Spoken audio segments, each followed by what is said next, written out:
Binge Town, how we feeling today? The Weebs are back, baby, and we could not be more excited and late to be covering Demon Slayer's newest season, the Hashira Training Arc, specifically episodes 1 and 2, to defeat Muzan Kibutsiji, butchered that absolutely, and Water Hashira Gyu Tamioka's pain. If you've been a long-time listener, you should be very aware of how much all three of us love this show. It's just about time that we finally brought our passion and love for this show to a podcast coverage. Just getting right into this season's discussion. These two episodes were absolutely fantastic. Unfortunately, we did not see them in theater, which as I was watching episode 1, there were definitely mad regrets about not seeing it in theaters, even though it did come out a few months ago. And we would have had to sit on that information. But the intro, it kicks us off so well. And it's just so good to be back with Demon Slayer. I've always considered this and Jujutsu Kaisen to be two of my favorite new age animes. And it's always a bias for me. It's like JJK season 2 came out. And it's like, oh, this is the best. And then Demon Slayer drops an episode. I'm like, maybe it's Demon Slayer. So I'm always going back and forth between these two. It's always so hard for me to decide. But I pine over these two shows incredibly. Us three are strictly show watchers. So I know for the past anime coverages like JJK and whatever else we've done on Solo this podcast. Leveling. Yeah, Solo Leveling for the most part, we've all been book readers, but this is one that we specifically have kept to ourselves as watching only because we have found that, of course, the story is amazing and it's so hard to just wait for the episodes to come out.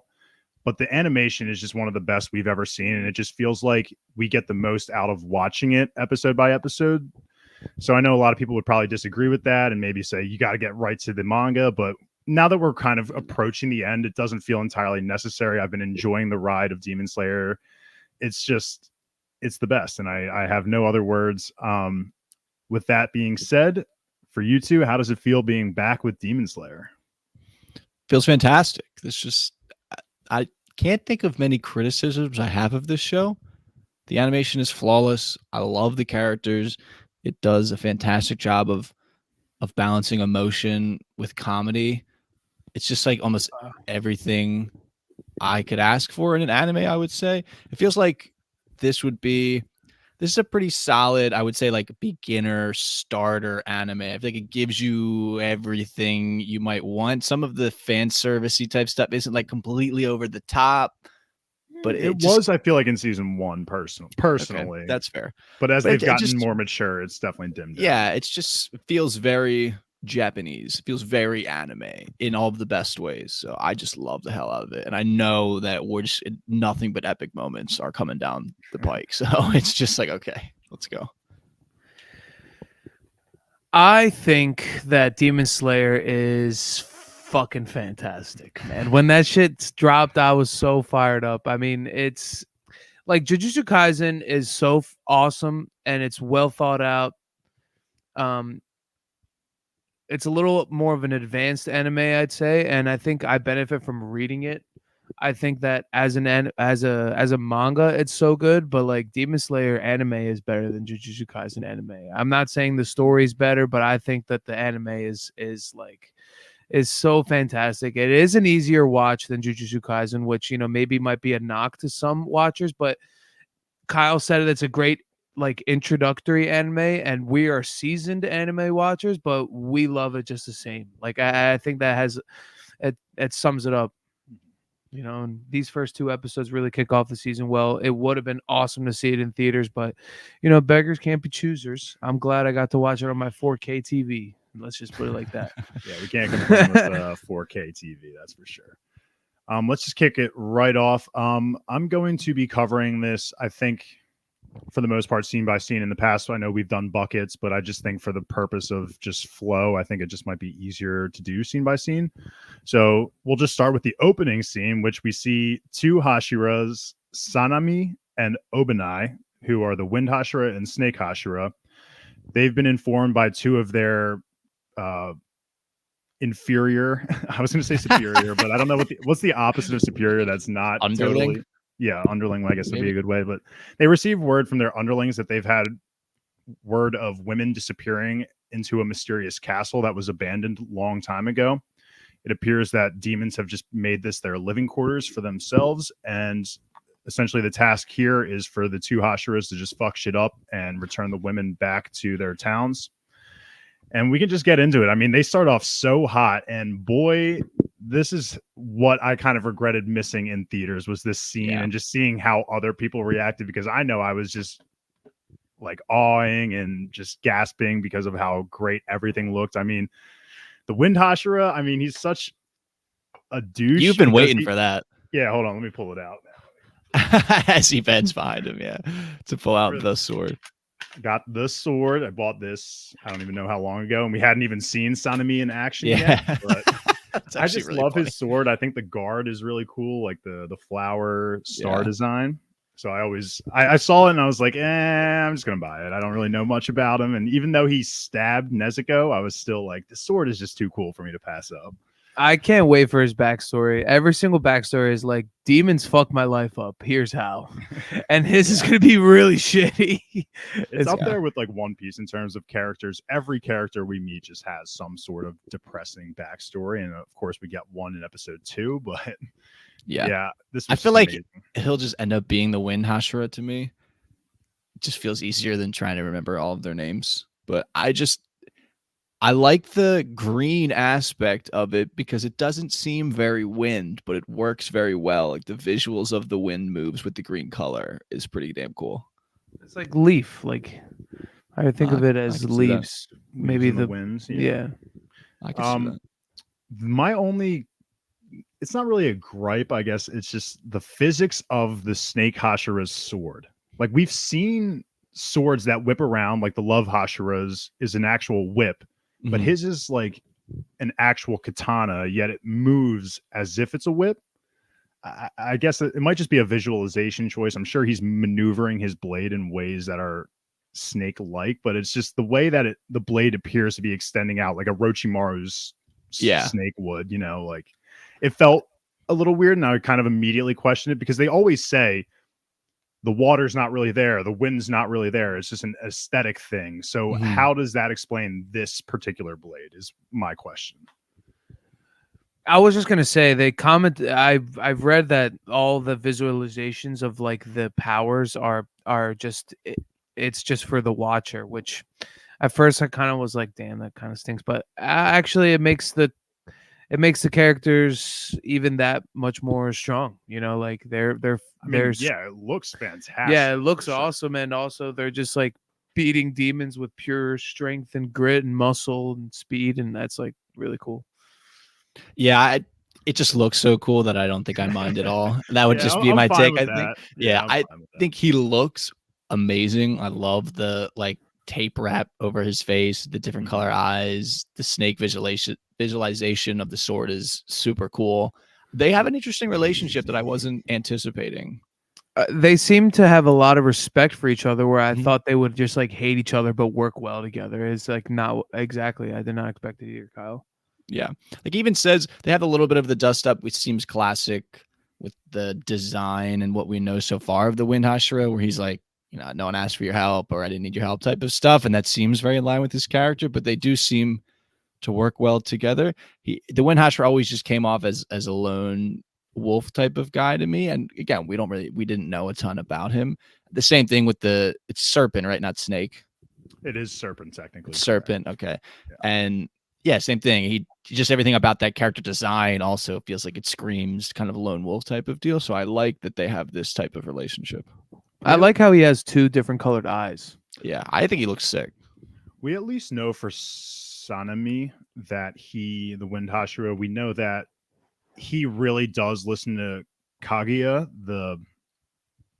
for people who don't know that name off the top of their heads, the bandaged up guy, the main leader of the Demon Slayer Corps. He always, even back when he was beefing with Nezuko and Tanjiro in that one meeting way back in the day in season 1 was that, I think.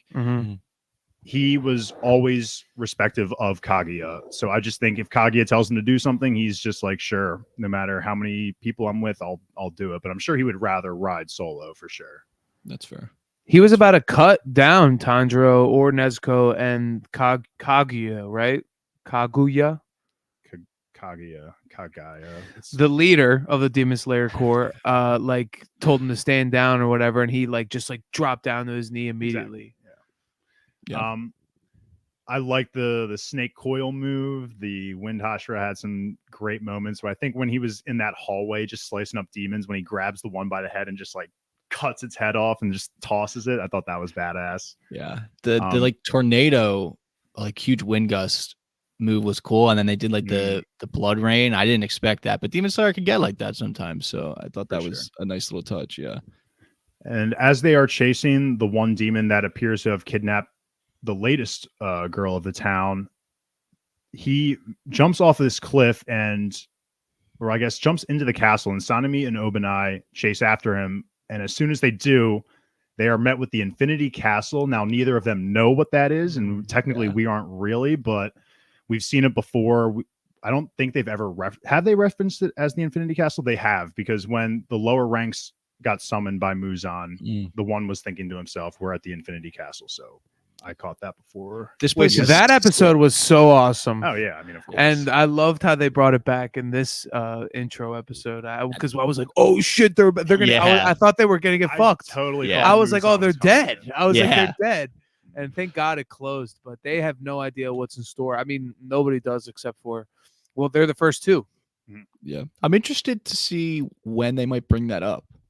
I think they were so shocked at the Kaguya news at the end of this episode and things like that, and discussion of the mark and things. But I'm really interested to see if they ever end up talking about that, because neither of them knew what it was. So yeah, my head, like when we got to the castle, my thought was that this might be the Infinity Castle, and it kind of ended up being that way. But to me, it's starting to feel like the Infinity Castle isn't just like a place. It's something that transcends maybe time and space kind of thing, and Muzan's able to control It's it. like a dimension. Is I was how expecting them think to kind of hop into that building and it be like that, which it was, but at the will of Muzan, it turned out looking like the Infinity yeah, Castle. I'm curious of how much access a non-demon can have, or is it purely up to Muzan's will? Because I know Muzan can control the pieces of the Infinity Castle. Or no, it's not him. Like there was that chick that strums the guitar, and like every time she strummed it, the walls would like close and move around. So I don't know if it was him specifically.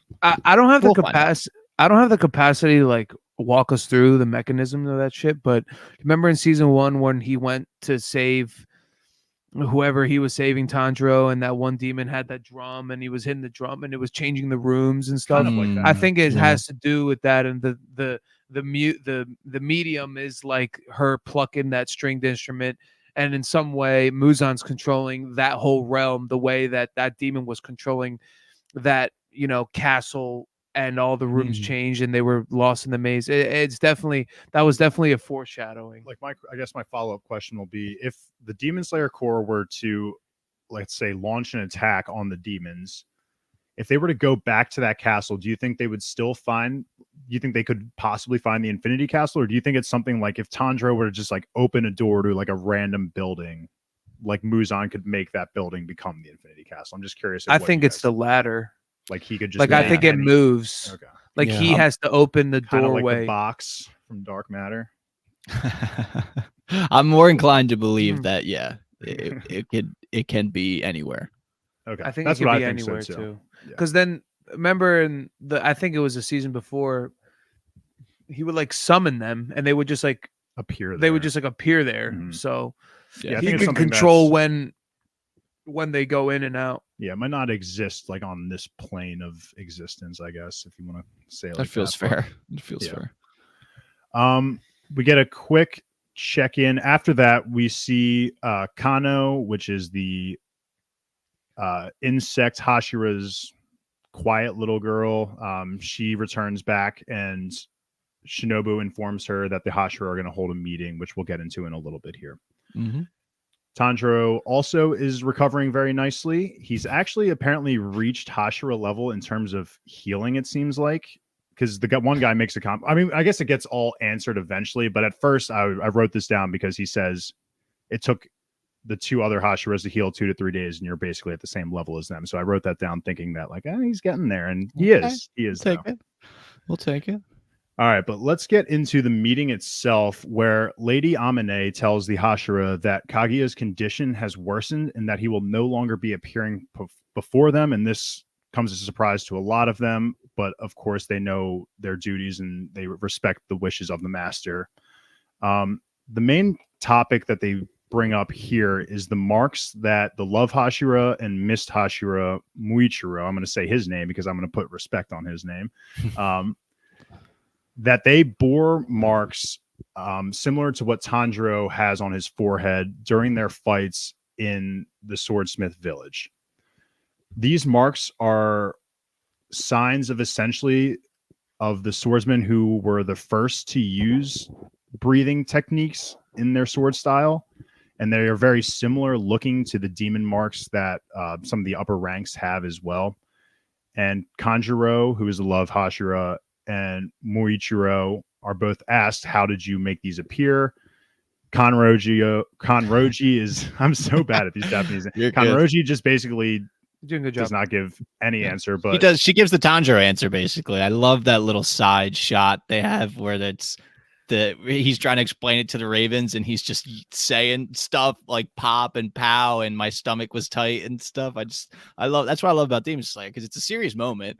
They're telling us this new information that we've been wondering, and then they just throw in that level of comedy. They have like they even have the Mist and the Love Hashira's own like little ravens, and they kind of look like them, and they're like hype, like telling them that like they both got the marks and stuff. Like it's just so funny. I love it. They have some good gags, dude. There were a lot of funny moments where I actually laughed out loud, both with what the fuck is the boar's head's name? Inosuke. God damn it, sorry. And Zenitsu. I was like, you guys are clowns. It's so It's funny. so Continue, funny. David. Sorry. Muichiro basically breaks it down the best, saying that his heartbeat was just increased to 200 beats per minute. He had a fever of about 102, and this all came from essentially the fact that he was on death's door while also encountering an event that brought intense anger and frustration out of him, and he believes that's what the trigger was.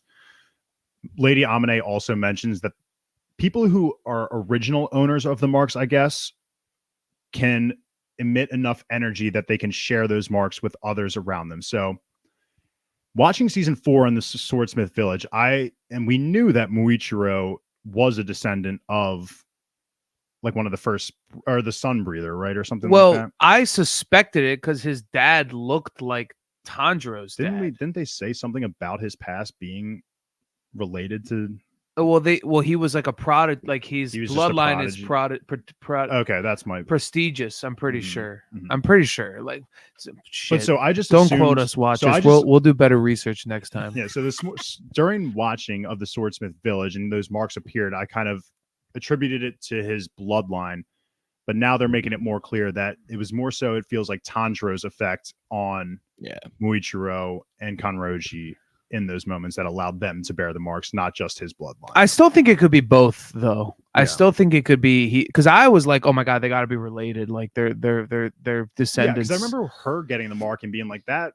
Yeah, came out of left field, but Muichiro's felt more authentic because again we knew about his bloodline being important or at least strong. And I remember feeling at the end of season 4 like, oh, if like she just gets it, that's kind of like that's glitch, you know what I mean? That's a little too easy, but this is a very good, I think, explanation. Yeah, I think so too. I don't know though, because I feel like it's speaking more to or I guess less to the Muichiro's bloodline type of deal. It feels like a big part of his arc, let's say last season, was kind of learning from Tanjiro, not like skills and techniques, but just like Tanjiro has that effect on people, you know what I mean? Type of you're right. So that's what I feel like. It's more towards that of Tanjiro is, I don't want to say the sole reason because your body needs to be able to withstand it, but I don't think that Muichiro would ever have gotten there without Tanjiro being around. It brought it out of 100%. him, that's for I think sure. they have to have some sort of connection because I don't think Tanjiro could go out there and just give it to some random person. I think there might have to be some like establishing connection that like brings them together. Well, I mean, Amane literally said that. Yeah, that essentially a regular Morichiro is kind of like you would either die or you get the mark. Mhm. If you're not ready for the mark, then you just would die. And they Right. luckily were ready for the mark. Which Canon is then what event. which then prompts the idea, I guess, of the training stuff too. Yeah, so the Hashira are going to undergo training for the mark training. At the same time, they're also going to be training the underlings of the Demon Slayer Corps to make them stronger and become more fit to get ready for this big war that's coming, because Muzan is more than ever interested in Nezuko now that she has conquered the sun. Yeah, bastard. So what do you think? Do you think why were the demons just pulling random girls into the I don't Infinity think there's Castle? I don't think that's a coincidence. I mean, Yeah, do you think they were they thinking they were Nezuko? No way, No. right? Or they were trying to turn them into demons to try to they see might if be they could test replicate subjects. it. Yeah, they might be test that's what I subjects. think. They're test subjects too. Yeah, well, that's a good angle. I would think, yeah, maybe just like dumb demons trying to collect a bounty type of deal, but I like the idea of it being more calculated. I mean, there were they said it themselves. We've never seen this many demons like all together like Mhm. this, which is Yeah. unique as well. They have Yeah, always said seems since calculated. season 1 that demons they work solo. Like they don't tend to work group in packs. Right. Yeah. Exactly. So I think it was calculated. So as the Hashira are planning this mark training, Tamioka Gyu decides to tell them that he will not be joining them, saying that he is not like the rest of them, which I didn't immediately take right away as negative. I again kind of took it as, okay, he's probably saying that they're stronger than him or something like that. That's just always the case in anime like this. But of course, I think so. I feel like, yeah, I definitely took it as like an arrogance thing. I took it as arrogance 100%. Because he's always kind of been like that. Well, not necessarily arrogant, but so closed off and frank, let's say, very matter of fact. Very true. Doesn't elaborate on things, especially with the way he treats Tanjiro. And we learn kind of the reason why, obviously, after this, which we'll talk about. But yeah, nothing in my personality, nothing in my understanding of his personality based on what they've shown us was that he was trying to be, defer to them as stronger than him. Fair enough. Yeah. I didn't That's just the way necessarily I I didn't necessarily take it as thinks he's too good for them or too strong. More of just like, I don't operate like this. Yeah. You fair. know. Yeah. And this another scene where it was with the Wind Hashira and the Serpent Hashira being like bros, because Yes. they were both upset together. Serpent was kind of upset for the Wind Hashira, and I was like, okay, this is very interesting. This is actually the first we've seen of Hashira having like kind of like a partnership, if you will. Because usually We've they have always- like one little Right. like an acolyte type of deal, or like a Right, Padawan. They have a name for him, and I didn't write it down. They but I they forget. do have a name for them, and I don't remember it off the top of my head. It was, but yeah, I noted that it was the first instance of seeing two Hashira work together like that. It seems like they go on mission. I understood that they go on missions together like often, like that's like a normal for them. I like it. Yeah, I thought it was cool too. I would feel so safe if I was ever around at Yeah. least 2 Hashira. Oh my god, I would. What about Never the leave my Stone Hashira and his tears all was the what I was time? gonna It's say. Well, so this- funny. They're about to get into a little heated argument here when the Stone Hashira emits some sort of aura conquerors hockey moment here and Yeah. calms everybody down, which honestly was pretty badass. I saw a tweet before watching the episode about aura moments in anime, and this made the cut for that thread. Yeah, Nice. wasn't Okay, like so it was still part cool, of but I wouldn't me- say it wasn't my favorite aura moments. But Yeah, well, Part of me is thinking, and maybe I'll just commit to it. I don't really know anything about him. I don't think any of us really do, but it feels to me that his whole deal is going to be like gravity. you think not just like straight up stone? well, I just think it has to do Stone with kind of is gravity. related to that. I mean, they could be related 100%. I mean, meteors made of rock. I just like it took The this moon. scene too, like with the effects on them. It looked like there was something like holding them in place, like pushing them Fujitora. down almost. That was yeah, Fujitora's yeah. entrance. Yeah, It's kind I of what was- it looked like. I was getting those same vibes as well. So And I wanted also, to I think feel like gravity too.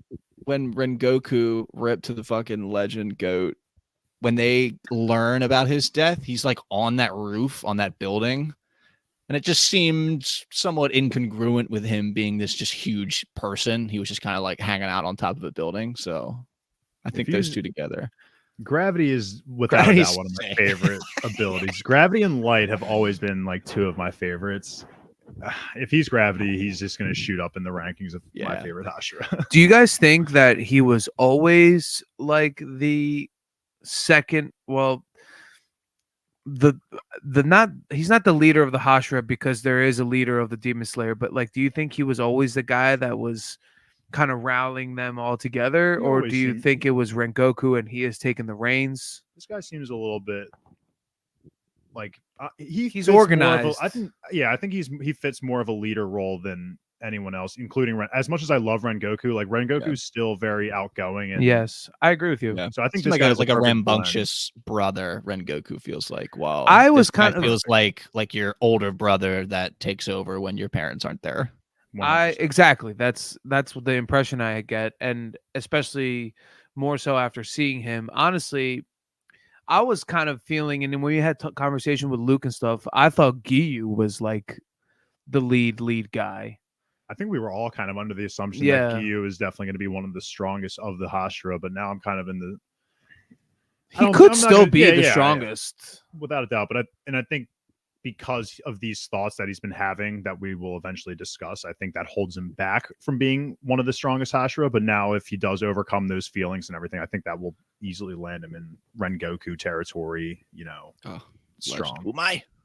All right, but moving on, we get this ridiculous Zenitsu return scene, which we can just skip over. But the face that he makes at the very It's end, so I will good. say, is pretty funny when he's like, "Where's Inosuke?" When when she calls him Inosuke, it is so funny.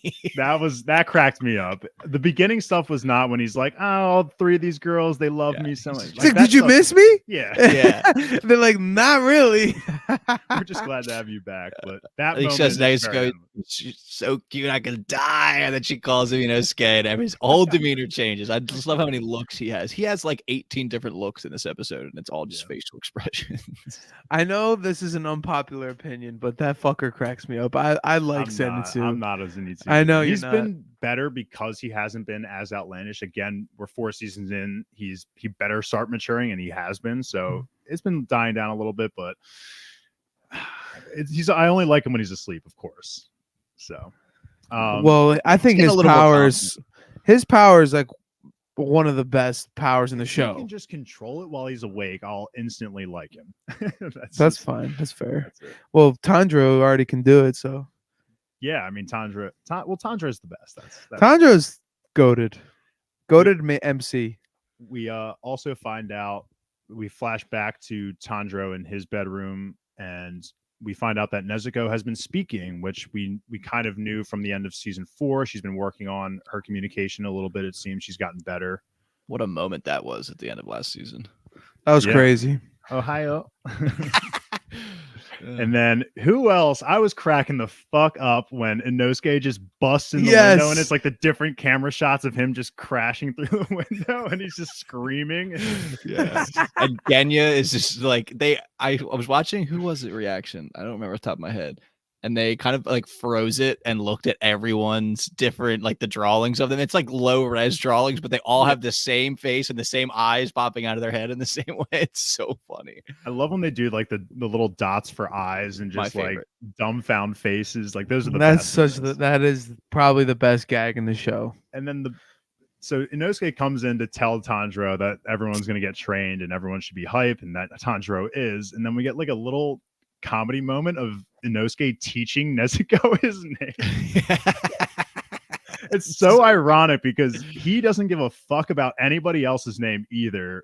He's always fucking up Tanjiro's name, still doesn't know it after like 3 seasons of being like on death's door with him every season. And yet he's out here teaching Nezuko his name, and she's like, he's like, I'm the boss. Yeah. Don't forget. It's just like the dream that he was having. It's so If she actually starts to go along with that, that would be really funny. I'm all in. Boss Yeah. Inosuke, man. If she just starts like wants to become his like right hand, let's say right hand man, type of deal, that would be really funny. Those And- dreams were the funniest things in the swords or whatever it was in season 3 in the entertainment district, when he would just lead them through his dreams and just everyone's his underling. It was the train. It was the moving Oh, it was train. the moving right? train. Yeah, Yeah, it it was wasn't the train. entertainment. Yeah, it was the Yeah. train. Yeah, Inosuke I is love- right. I love when he's talking about the training And I think Tanjiro asks, like, was it forward type of deal? And he like has the double hand pose over himself and he's flexing everything. And he just goes, I have no idea. Yeah, that. So funny. And Inosuke literally brings me to tears, man. He is like one of my favorites, without a doubt. He's my favorite. No context. He doesn't care. He's like, everyone that's strong is getting together to get stronger. So we gotta go, bro. We gotta go. No idea what else is going on. He fucking kills me, man. I love Inosuke, never change. And then so we go back to the Hashiras and their continuation of the meeting.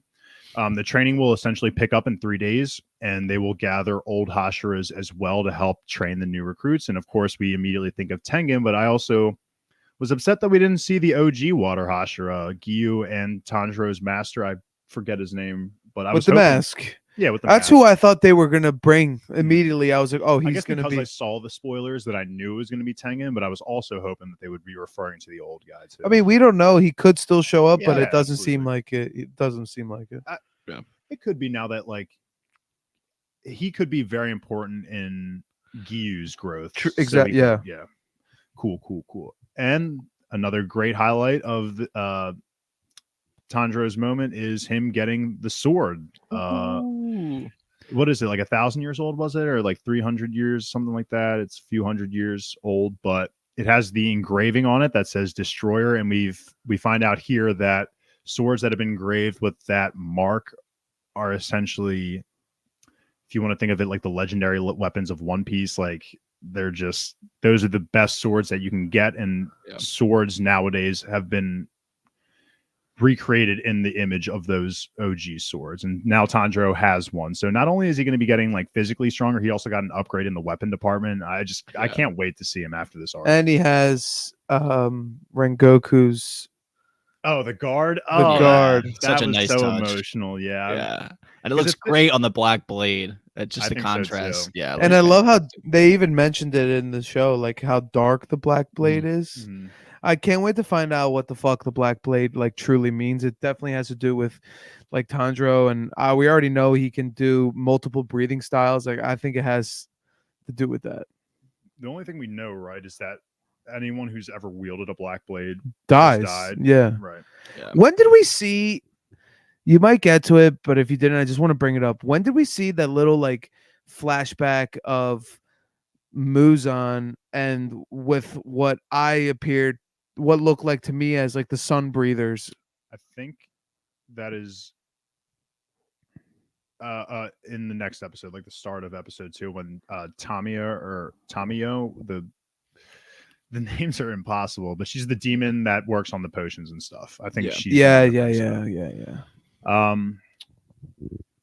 Oh, and I got really hyped too. So when they were talking about the whole training picking up in 3 days kind of thing, they also mentioned that everyone is going to train under each Hashira one by one. I thought that was just like a really cool way to, instead of just giving like 2 Hashiras full command of just training everybody, they are letting them experience it. And it seems to be with what each Hashira is a master in. So Tengen is teaching them physical training.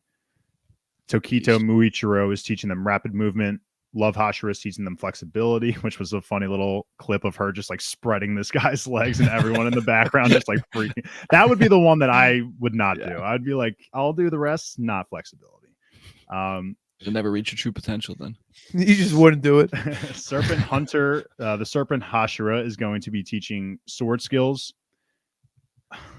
Well, there you go. That might be also an explanation of why it's like the serpent, and that maybe he's just, his sword skills are so good that it just like feels like it's just like a serpent. And, Well, because I was gonna ask, like stone and sound. I know they're offshoots of like the 5 or so whatever like breathing techniques. I wonder how the serpents ties back in. This must be stone related. I think like if it's coming, it's got to be earth related. I think. And then Sanami will be teaching Infinite Slash, which I guess is like a technique that they're all going to know by the end, which is still pretty cool. And then the Stone Hashira will be teaching muscle improvement. Yeah. So Hyperbolic time chamber gravity. Him and Inosuke are going to be boys. The Stone Hashira. Yeah. And I it's hope gonna be so. they're gonna be great opposites because Hashira doesn't I was really gonna seem say like they him are to cry, so and then Inosuke different. is just gonna be screaming with his big muscles. I think that Tengen could still be a Hashira. I think it's lame Oh, that I'm he's sure he retired. Like, big deal. He lost a fucking arm. Like, we've seen characters do crazy shit with one He arm would be the before. weak. He would He's be still the gonna weakest fight. Hashira, but he would still beat every other Demon Slayer in. I feel like he's gonna fight. Oh yeah, he's not gonna He's not a fight. Hashi- yeah, he's just Him not and a his Hashi. wives. His wife said it. He doesn't like sitting on the sidelines, man. He needs to be on the Yeah. front lines. I think he's just gonna Yeah. watch everyone get stronger, and he's gonna be like, I think it's hilarious. He's got he has wives. They're whipping it up too. They're making Glad all we that got feud. the flashy quote. I needed to hear that in my ears. It's been a couple seasons since we heard flashy, so that was good to He's a hear. beast. And then to end the episode 1 talk, Kaguya's crow, which that crow had the deepest voice for any crow of all time. And what's funny is I recognize the voice, and he does voice act a character from Baki, so that was cool. But this crow essentially shows up to Tamiyo's place, who again is the demon studier, whatever. The crow is basically recruiting her to the Hashira cast or mansion because they want to start collaborating on work together in order to help find a way to stop Muzan, essentially. And we know her to be very untrusting of humans in general, just because of the relationship that demons and humans have, obviously. So she's very hesitant, but I think it seems like Kaguya is trustworthy enough that she is instantly willing to go, and she's going to bring her sidekick Yushiro as well. Yeah. Now, when the crow was talking to her, I honestly I was waiting for the reveal or something to be like sister or something like that, like Kaguya's sister. I was for some reason just expecting that. Because they do kind of look alike a little bit. I mean, their eyes are both faded, but again, he has some kind of illness or disease that we're not really entirely aware of, which I still think is going to be related to demon blood or maybe wisteria in general. I think he's related to Muzan, dude. No, I mean that has been confirmed. That's right. But I was just wondering if she was like his brother or something, and they've both been around for like a very long time. Maybe they have those like demon eye, like that's what I'm saying. Like they have the Hinata from Naruto eyes, like the Neji Byakugan eyes. Yeah, that's fair. I just like her character. I'm glad they're not roping her, but getting her in with the Hashiras and doing that type of stuff. I'm interested in that. Obviously, I want to see the hack and slash and people get beat up, but that storyline's also obviously very interesting. Anything else you guys want to talk about in episode 1? Episode 2 is going to be a very quick coverage for at least in terms of notes that I have. So if there's anything else you guys want to talk about for episode 1, we'll just get right into it. No, I was just so happy that it was 45 minutes because I completely forgot about the movie, if I'm honest. So I was like, yeah. So I think the movie was the final episode of the Swordsmith Village, which was 45 minutes, and then this episode 45 minutes. So it was like an hour and a half in the theater, crushing some popcorn, watching Demon Slayer. It's great. And so now this is the scene we open with episode 2. This is the scene that you were just talking about, Aoki. Tamiyo. It's basically a direct continuation of episode 1, but she reminisces on I don't even know what we want to call this guy, just like badass samurai, I guess, or like sure, badass samurai who we know or not 100% know, but who looks like the number 1 upper rank in Muzan squad. So and it looks like his dad. Yeah, his dad looks like him. Yes. I don't think his dad is him. There's no way. For a while we were confused. I think we always thought that the badass samurai was going to be Tanjiro's dad, but we did see that Tanjiro's dad met the badass samurai, and I'm assuming that was before the badass samurai became. Well, I guess that wouldn't. No, was that Tanjiro's dad or Mujiro's dad? I think it was Tanjiro's. Never mind. I've seen Tanjiro's dad's like the sickly looking guy, but he meets that samurai. The dad meets him, and Tanjiro like sees him in the background. Really? Because I thought that guy was alive like 1,000 years ago. That's what I'm thinking. But like But if he was a demon, then that's fine. Oh, that's a good point. Yeah. Then he could be there. He was like number 1. I could be misremembering this, but that's just what I think of. Also, I have one quick point. When the nurse guy was talking to Tanjiro in the hospital, and he's like, "Oh yeah, they're gonna be the butterfly Hashira is gonna be Shinobu. They're gonna repair Nezuko." And didn't he name drop the demon? Tamio, whatever, and he was like, "Who?" And then Tanjiro was like, Oh, I didn't even catch that. "Yeah, I think he did. I think that happened." And then I thought, "Wow, she would really help out right now." And Yeah. now they're bringing her in. I was like, "Hell yeah!" Also, when they did that, I was like, why did I not think of this sooner? I just felt like Shinobu, the insect Hashira, and this woman would have been such a perfect fit for each other. But again, she is demon, so I get that would have went against all of the Demon Slayer core's like ethics, I guess. The But, Demon Slayer core leader's Raven is fucking awesome. yeah, That the guy deep is voice, awesome. I want a Raven. I want a Raven too. So all she does is agree to go to the I keep saying castle mansion. I don't think there was anything else to take away here. I know that backstory scene came up, but she mentions this moment in history that changed like time forever, and I think that's why we see that samurai there. So we'll get more information on that.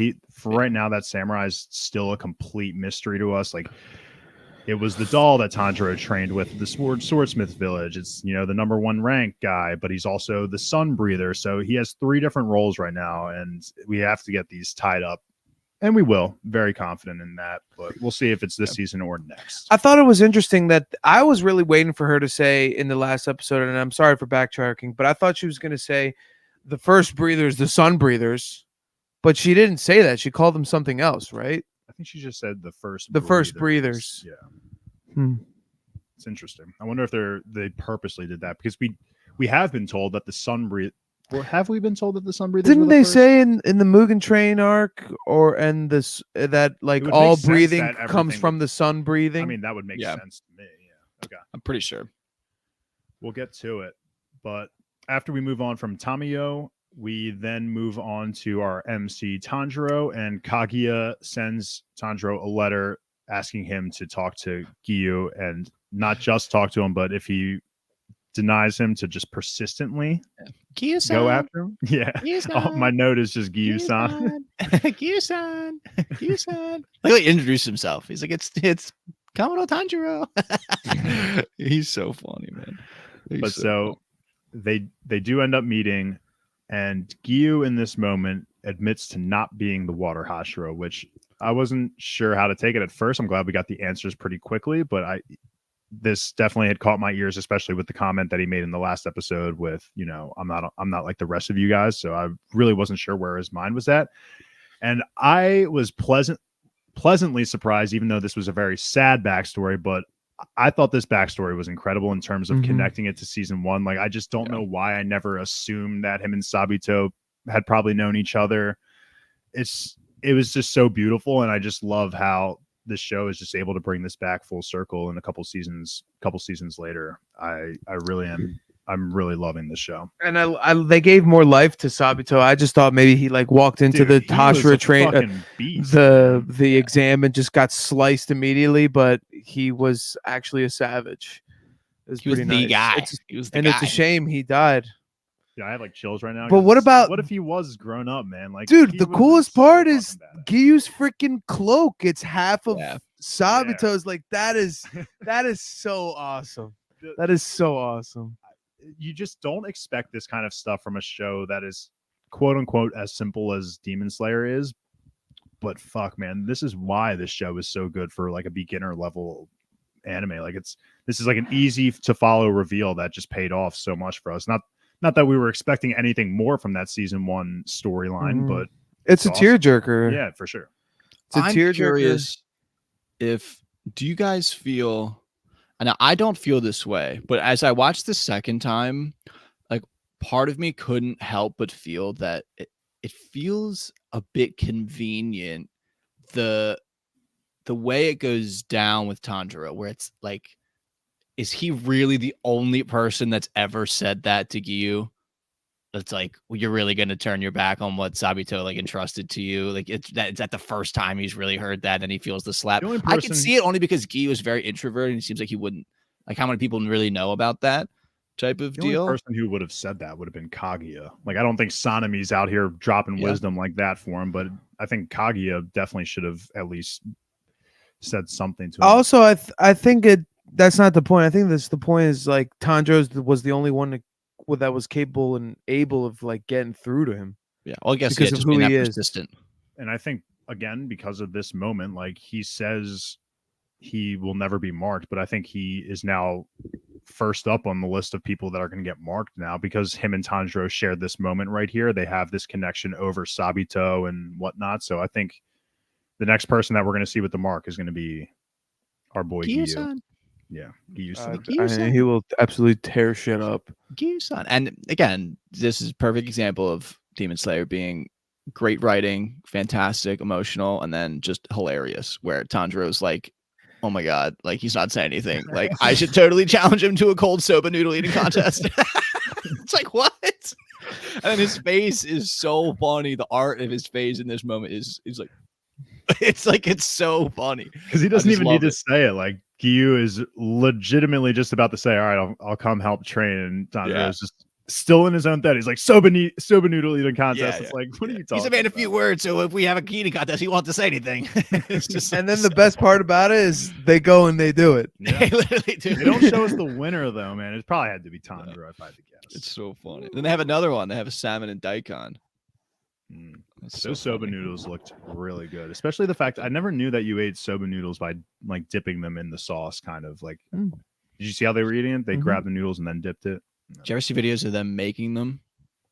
I've seen Sanji make them. Oh, dude, it's insane. You owe it to yourself to look it up of guys that do it. And I haven't seen any videos of ladies, but I'm sure ladies maybe do it as well. But the blade that they have that like cuts Mhm. them, it looks like it's straight out of Elden Ring. It's That's like sick. unbelievable. Yeah, it's really cool. All right. I'll definitely be getting into that rabbit hole tonight for sure. Yeah. Add it to your list.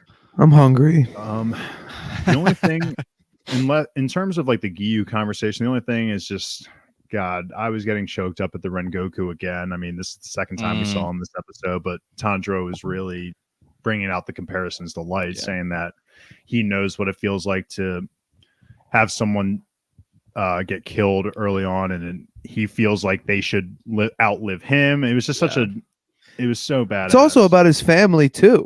Like, yeah, absolutely. His like mom, sisters. Exactly. So Tanjiro's seen it all. I mean, he's been through a lot, man. It's also I love how much of a great Inosuke moment that is too, when he's just screaming at Tanjiro after Rengoku dies, and I He's kind of like, we're gonna smacks him out fucking of it. train. He's like, we're gonna train right now. Like, I don't care Ah. if your legs are broken. We're gonna fucking train right now. We're gonna get stronger. Let's go. And then the I love final this show. scene we have with episode 2 is Shinobu and Kano reconvene one last time. Shinobu seems to be at it's obviously the memorial for her sister is where she's at. And Kano is letting her know that she is going off to training and she's excited to continue working with Shinobu and train more with her. But Shinobu says she's not joining the training, correct? And that she's about to drop some knowledge bomb on the demon that killed her sister. And that was the very end of it. I'm excited. Do you think we're gonna like know this demon? Like, do you think we've met them already? I mean, I think it's Muzan. You think? Well, just the way she said it, like, let me tell you about this demon and how we can like hunt them or kill them or whatever. And it feels like that is the correlated between like they're gonna study Nezuko and that's gonna help them learn how to kill Muzan. That's how I took it, but I could be misreading the heck out of that. I don't really have a prediction. I'll be honest. I'm gonna say it's gonna be an upper rank. Since we've now met all the upper ranks, that means that technically it could be that 3 fucker who killed Rengoku, that motherfucker. If he killed, He's too small. Shinobu. He's a savage. He's pretty dope. You know what's Small one fry. amazing detail I boy. love? One detail I love about the animation, and it's probably in the manga too. I can't say for certain. I love that whenever you see Tanjiro's hands in any way, any shot, they're fucking rough. Yeah. I fucking love that. I think that is so baller. Like, I don't know why, but it's so awesome. I mean, they do the hands animation, like drawings very well, I think. Like, not only do you see them, but they're very detailed. Like, not only do you see the lines in the fingers, but I feel like they're all every crevice of the fingers, right, like the calluses. Like, even when he's holding the sword, like, and you see his hands like from the side, you could see the calluses and the cracks in his skin because they're so rough. I love that. I think it's so awesome. Oh, one thing that I did want to bring up that we missed in the meeting in episode 1 that I want to talk about is what did Lady Amane say to everyone? We didn't get that information, right? There was like a cutoff. She's like, anyone who's had the mark already displayed. I think it means will- I think it's die. I think it's Did die. you remember what I'm talking about, Kyle? I Like- could see that being the thing. Yeah. Yeah, I mean, that makes sense. But didn't someone say? But that's after just funny it's, that like, if that not is what fair it that- is, and then it's like, all right, let's all start training to get the mark. Yeah, that's why it wouldn't make sense for that either. No, it does because they're gonna do whatever they can to fucking sacrifice themselves to beat Muzan. And think about it, Tanjiro's dad was sickly and like he had like a disease that was said, and it could definitely be related to the mark. And if like he Said. bore the mark, then he got his body like decomposed and deteriorated because of its aftermath. The hard part about Demon Slayer is you can't fucking Google anything because then it just gets spoiled. Dude, I almost got in a bad because I was gonna be like, okay, let me just pull up all the Hashira names and then let me just like copy and paste it onto here so like I can have them all ready to remember. And then I'm like on the wiki, It probably has like future Hashira. Yeah, on and there. I was just so I didn't get to that point, but I was like, you know what, this is a terrible idea. Let's just not even do it. We're just gonna call them whatever their element is. We're definitely losing. Let's call it 2 Hashira this season. Oh yeah, that was also the final question I wanted to ask is. No. Lady No. Amane says that we're like the forces are pushing everything towards an all-out war. Mhm. And I don't we know if they're it's not gonna happen afraid this to kill Hashira. Like, well, Like how well I I'm don't know. so this is how my mind is breaking this up. Like I'm going to consider Hashira Training Arc an arc, and then spoiler alert for anyone who hasn't figured this out. I guess just plug your ears. I guess be careful. The next arc is supposed to be the Infinity Castle arc. So I'm thinking Oh. 2 Hashiras will at least die in that arc. I think in the Hashira Training Arc, maybe 1 goes down Okay. potentially. Maybe That's where my mind's at. maybe it's a but misnomer. It's a little sleep. Like, oh, it's just a training arc, but no. But it is only 8 episodes, so But from now until the end of the show, I could definitely see at 2 Hashira. we're losing dying. half of them. I don't want to. We're losing 3 because then it's going to be. No, I think Sonami is definitely dead. I just think because he has the younger brother, it's like yeah. I was a dick to you my Yeah, whole there you life. Let go. me make that noble sacrifice to make you think- realize that I'm a good guy. Genya, Tanjiro, and Zenitsu are going to become Hashira, and Inosuke is going to die, and then there's going to be 3 Shut your Hashira mouth. that die. Shut the Shut fuck your up, mouth. dude. I'll- What you think Inosuke's gonna die this season? No, I'm just thinking by the end of the series. No, we had the fake out death at the entertainment village. I think we're good. Oh, bro, if Inosuke dies, that's fucked. Maybe It Zenitsu will would- die. One of Zenitsu or Inosuke is going to die. I think Zenitsu's gonna have. If I had to I pick never between thought one of this them, it until would've this been moment, Inosuke. but like Zenitsu's gonna finally grow some balls and do some like sacrificial like shit and die, and it'll be his one redeeming moment for Dave, I think and then it'll be over. I think if one of them had to die, I think it would be Inosuke. Unfortunately, Yeah. Well, we'll see. because I think like They need to build his breathing a little more. Like they need to give us more on like because his is completely unique. The boar breathing, like he just learned that from the Beast. mountain. The beast, yeah, sorry. Like that, they need to build that, give him some cool moments. Because besides his just like Zenitsu has his the breathing technique that he does, the sprint, like he needs something like that. I want to see something like that. Where he like Stone ran- Hashira is going to be impressed by him creating his own breathing technique, and they're going to be boys. I mean, he does create his own, right? Like that's. pretty I'm sure not if just anything, saying that, he's right? just like he might be the one who has created beast breathing. Like That's what I'm sure. saying. I cannot wait, man. I'm so happy that we're finally gotten to the point where we now know all the Hashiras and their abilities and like seeing for the most part all of them in action. Took us long enough. Yeah, it's so It was good. worth it, though. It was worth it. What a ride it's been, and what a absolutely. ride it's going to continue to be. I'm fucking ready to. I keep can't wait to going. fire this episode over right the fuck now. Yeah, week by week. Yeah. So that's going to be it for today's coverage of Solo Leveling written down. Demon Slayer. If you like what you heard, give Bingetown TV a follow on our socials at Bingetown TV, X, Insta, YouTube, all that good stuff. We're going to be dropping episodes bi-weekly, so we're going to be covering 3 and 4. So once 4 comes out, we'll be a little bit better to drop that episode than we were for these 2. No promises, though. We'll see how the schedules play out. But be sure to join our Discord as well and chat with us about anything that you are currently watching. Lastly, for all of our podcast catalog, check out bingetowntv.com. If we didn't say it enough, once again, we are Bingetown TV, and thanks for listening.